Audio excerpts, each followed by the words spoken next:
تدري شنو الفرحة الحقيقية؟ الفرحة الحقيقية من الله يقول لك أنا راضي عليك. الفرحة الحقيقية من يقول لك أنت عبد.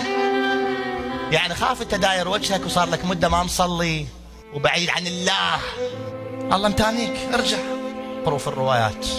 قول في السحر الله ينادي أين عبادي، هل من عابد فيأتيني، أين عبادي، هل من طالب حاجة فأقضيها له، يا ابن عمران أوليس كل حبيب يحب أن يختلي بحبيبه. تخيل الله يتاني العبد.